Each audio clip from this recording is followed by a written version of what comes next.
नमस्कार प्यारे विद्यार्थियों। तो हम आपातकाल के बारे में पढ़ रहे थे। फर्स्ट क्लास के अंदर हमने आपातकाल की पृष्ठभूमि के बारे में जाना। सेकंड क्लास के अंदर हमने यानी पिछले वीडियो सेशन के अंदर हमने आपातकाल के परिणामों के बारे में बातें की, यानी आपातकाल के दौरान क्या क्या हुआ। एक प्रकार से सरकार की ज्यादतियाँ यानी सरकार की मनमर्जी है वो देखी गई। फिर हमने आपातकाल के सबक यानी आपातकाल से में क्या कुछ सीखने को मिला वो भी हमने पढ़ा। इसके बाद में लगभग जैसा मैंने आपको पिछली क्लास में बताया था कि 18 माह तक आपातकाल है वो रहा और छठे आम चुनाव है वो भारत के अंदर हुए।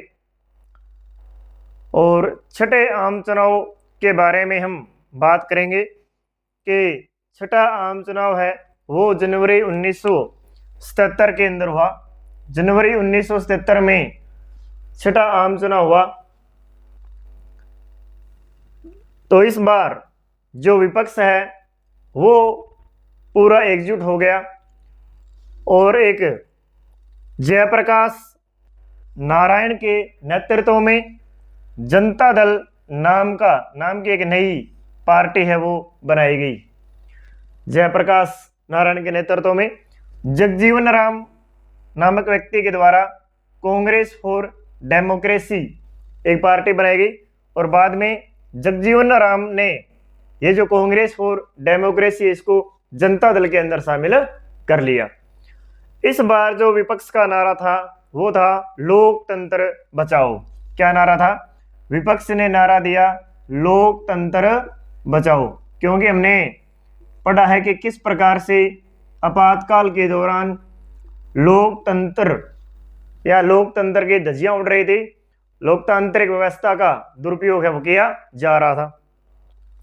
लोकतंत्र बचाओ, इंदिरा हटाओ, इस प्रकार के नारे हैं वो विपक्ष द्वारा दिए गए। और बात करें परिणाम की तो कांग्रेस पार्टी को इस बार 154 सीटें मिली। कितनी सीटें मिली? 154। स्वतंत्र भारत के इतिहास में पहली बार कांग्रेस पार्टी को इतनी कम सीटें हैं वो मिली और 35% से भी कम वोट है वो मिले, या 35% वोट लगभग है वो उनको मिले।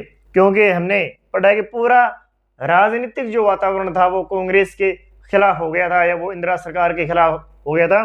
तो हार तो होनी ही थी, पहले से पता था कि इंदिरा सरकार की है वो हार होगी।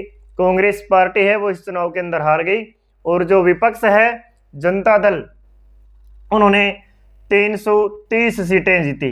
कितने सीटें जीती? 330 सीटें जीती, जो मतलब अन्य पार्टियां भी इसके अंदर शामिल थी। और अकेले जनता दल ने 252 सीटें जीती। कितने सीटें जीती? 252 सीटें हैं वो जीती। और जनता दल से जो प्राइम मिनिस्टर बनते हैं वो बने मोरारजी देसाई। कौन बने? मोरारजी देसाई। मोरारजी देसाई आपको याद आ रहा होगा कि कब प्रधानमंत्री बनने की राह देख रहे थे, क्योंकि जब कांग्रेस का विभाजन हुआ था, या फिर बात करें तो कांग्रेस के विभाजन से पहले इंदिरा गांधी और मोरारजी देसाई दोनों ही कांग्रेस के उत्तराधिकारी के रूप में या प्रधानमंत्री के दावेदार थे। लेकिन फिर भी सिंडिकेट ने इंदिरा गांधी को चुना और उसके बाद में मोरारजी देसाई है वो अलग हो गई। तो मोरारजी देसाई है वो प्राइम मिनिस्टर बने जनता दल से और ये पहले गैर कांग्रेसी प्रधानमंत्री हैं। क्या है? क्योंकि 1952 में जो प्रथम आम चुनाव हुए थे तब से लेकर के कांग्रेस पार्टी की सरकार वो बनती आ रही थी, लेकिन पहली बार 1977 में गैर कांग्रेसी पार्टी की सरकार बनी और पहले प्राइम मिनिस्टर थे मोरारजी देसाई। कौन थे? मोरारजी देसाई। तो आपका छोटा क्वेश्चन ये भी हो सकता है कि भारत के पहले गैर कांग्रेसी प्रधानमंत्री कौन थे? तो मोरारजी देसाई। गैर कांग्रेसी का मतलब कांग्रेस पार्टी से नहीं थे। अब देखो कि मोरारजी देसाई जनता दल से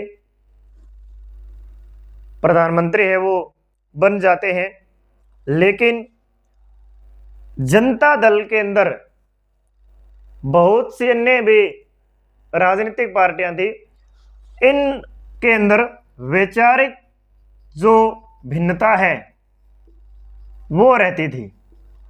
वैचारिक मतभेद है वो जनता दल के अंदर रहते, जिससे ये मतलब सही दिशा के अंदर या सही कार्य है वो देश के लिए नहीं कर पा रहे थे। और इसी वैचारिक मतभेद ने जनता दल को सत्ता से हटा दिया। कैसे कि वैचारिक भिन्नता के कारण या वैचारिक मतभेद के कारण या सत्ता की आपसी लड़ाई के कारण ही मोरारजी देसाई है वो 18 माह के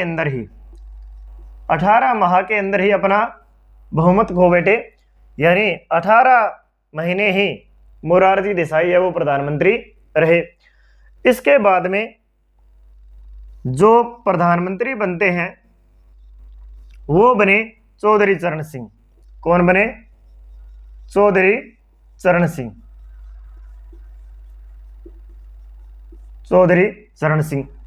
अब ऐसे वैचारिक मतभेद चल रहे थे तो चौधरी चरण सिंह राजनारायण जैसे व्यक्तियों से, संजय गांधी है, इंदिरा गांधी है, वो मिले,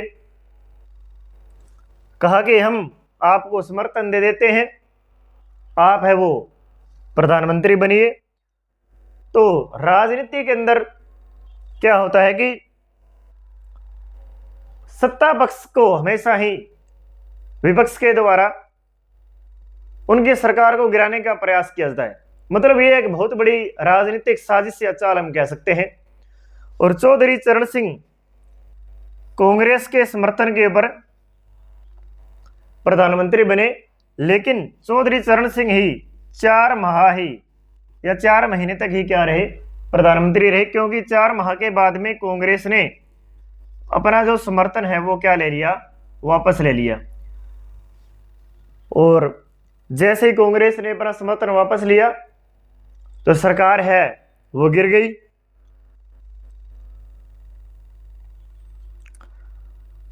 तो जनता पार्टी से संबंधित प्रधानमंत्री मोरारजी देसाई, उनके बाद में चौधरी चरण सिंह से समर्थन वापस लेने के बाद में 4 महीने ही वो प्रधानमंत्री रहे। तो अब अगर हम बात करें, अब मध्यावधि चुनाव होंगे। क्या होंगे? मध्यावधि चुनाव क्यों कहेंगे? क्योंकि जनता दल जो है वो अपना कार्यकाल पूरा नहीं कर पाया, बीच के अंदर ही क्या करवाने पड़े? चुनाव करवाने पड़े। तो देखिए मध्यावधि चुनाव है वो जनवरी 1980 के अंदर होंगे।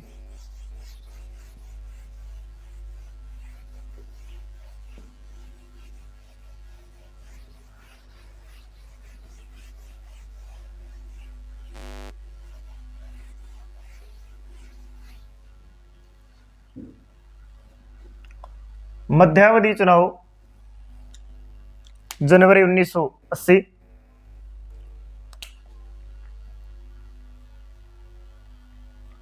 मध्यावधि चुनाव जनवरी 1980। ऐसी परिस्थितियां रही कि दोबारा से देश के अंदर इंदिरा गांधी की मांग होने लगी। इंदिरा बुलाओ का नारा है वो लगने लग गया। इंदिरा बुलाओ, देश बचाओ, इस प्रकार के नारे लगे और मैदान बिल्कुल साफ था इस समय। और चुनाव का मैदान फतह कर लिया इंदिरा गांधी है, क्योंकि अवसर था इस समय इंदिरा गांधी के सामने और उन्होंने इस चुनाव में जीत भी दर्ज की। तो जनवरी 1980 के अंदर जिसको हम 7वें आम चुनाव कह सकते हैं। 7वें आम चुनाव हुए जनवरी 1980 में, और कांग्रेस पार्टी ने, जो कांग्रेस आई के नाम से जानी गई, इंदिरा वाली कांग्रेस आई के नाम से, इन्होंने 353 सीटें जीती। कितनी सीटें? 353 सीटों के ऊपर अपनी जीत दर्ज की, और इंदिरा गांधी फिर से देश की प्राइम मिनिस्टर है वो बनी। तो इंदिरा गांधी एक बार फिर से देश की प्राइम मिनिस्टर है वो बनती है 353 सीटों पर जीत दर्ज करके। उसके बाद में जनवरी 1980 से लेकर के 1984 तक इंदिरा गांधी है वो प्राइम मिनिस्टर रही। और आपको पता है 31 अक्टूबर 1984 को इंदिरा गांधी की है वो हत्या कर दी गई, 31 अक्टूबर 1984 को। तो 1984 तक इंदिरा गांधी प्राइम मिनिस्टर रही। अब अगर हम बात करें कि जनता पार्टी है, उनकी असफलता के क्या कारण रहे, जनता पार्टी की असफलता के क्या कारण रहे, मतलब जनता पार्टी क्यों अपने राजनीतिक कार्यकाल के अंदर सक्सेस या सफल नहीं हो सकी। एक तो अगर हम बात करें कि उनके जो मतलब आपसी लड़ाई थी, जो आपसी वैचारिक मतभेद थे, वह एक प्रकार से उनकी असफलता का कारण बना। दूसरे अगर हम बात करें कि देश के अंदर इस समय महंगाई, भ्रष्टाचार, बेरोजगारी, ये जो मुद्दे थे, जिन मुद्दों को लेकर के जनता दल की सरकार बनी, मतलब ये समस्याएं यों की यों बनी रही, इनके ऊपर कोई कार्य है वो जनता दल नहीं कर सका। और जनता दल के पास में एक मतलब कार्यक्रम, यह एक रणनीति नहीं थी कि जिसके ऊपर वो कार्य कर सके। इसलिए एक प्रकार से जनता दल है वो असफल हो गया, और इसकी असफलता ने फिर इंदिरा गांधी की राजनीति में या सत्ता में वापसी करवाई, और लोगों ने नारे लगाए खूब, इंदिरा बुलाओ देश बचाओ।